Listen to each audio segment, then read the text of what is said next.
गडावर येणाऱ्या प्रत्येक व्यक्तीचा विकास देखील झाला पाहिजे।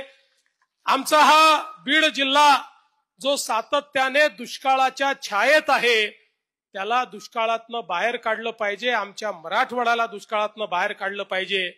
आणि म्हणून आपण प्रयत्न सुरू केला आणि मागच्या काळामध्ये आपलं जे हक्काचं कृष्णेचं पाणी होतं ते पाणी आपण त्या ठिकाणी आष्टीमध्ये आणण्याकरता निर्णय केला आणि आज ते पाणी आष्टीपर्यंत पोहोचतं आहे।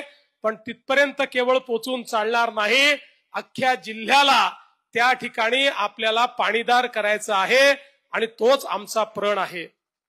आताच या गावच्या लोकांनी देखील मागणी केली।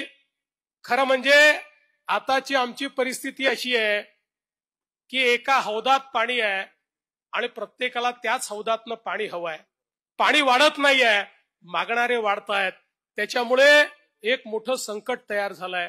पण मला या ठिकाणी सांगितलं पाहिजे की संतांच्या आशीर्वादाने या मराठवाड्याला कायम दुष्काळ मुक्त करण्याकरता समुद्रात वाहून जाणारं 53 टीएमसी पाणी हे गोदावरीच्या खोऱ्यात आणण्याच्या योजनेला आम्ही मान्यता दिलेली आहे।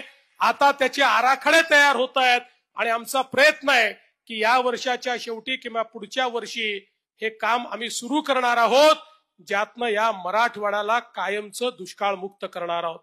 आणि त्यासोबत आपल्याला माहिती आहे सुरेश अण्णा की या ठिकाणी 21 टीएमसी पाणी हे मराठवाड्याला मिळायला हवं होतं, पण ज्यावेळी आम्ही निर्णय केला त्यावेळी लक्षात आलं की केवळ 7च टीएमसी पाणी आहे, उरलेलं पाणी ऑलरेडी पळवलेलं आहे।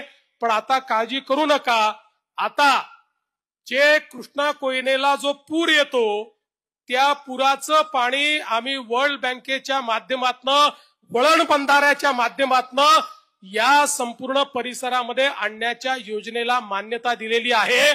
आणि या मे महिन्यामध्ये त्याचं टेंडर देखील आम्ही काढतो, ज्यातनं हे सगळं पाणी त्या ठिकाणी आपण खऱ्या अर्थानं मराठवाड्याकडे आणू आणि हा जो सगळा पश्चिम महाराष्ट्राशी लगत अशा प्रकारचा मराठवाड्याचा भाग आहे किंवा नगर जिल्ह्याशी लगत जो भाग आहे याला दोन्ही बाजूने, एकीकडे नगर जिल्ह्याच्या बाजूने आणि दुसरीकडे सोलापूरच्या बाजूने आपण हे पाणी जे आहे उजनी धरणातनं ते या ठिकाणी आणू।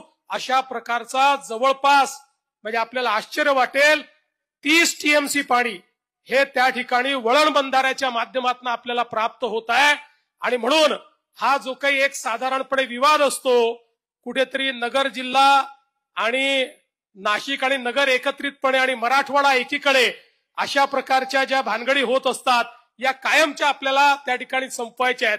आज कुकडीच्या संदर्भात आपण या ठिकाणी मागणी करतात, कुकडीच्या संदर्भात ऑलरेडी प्रचंड स्ट्रेस त्या कुकडीवर आहे आणि असं असताना याचं पाणी त्याला आणि त्याचं पाणी याला, म्हणजे याची टोपी त्याच्या डोक्यावर आणि त्याची टोपी याच्या डोक्यावर, असं न करता खऱ्या अर्थानं तुमच्या हक्काचं पाणी हे तुमच्यापर्यंत पोहोचवण्याचं काम हे आपलं सरकार या ठिकाणी करून दाखवेल। आणि या मराठवाड्यातल्या या पिढीने दुष्काळ पाहिला, पण मराठवाड्याच्या पुढच्या पिढीला दुष्काळ पाहू देणार नाही, अशा प्रकारचा या ठिकाणी संकल्प आम्ही केलाय।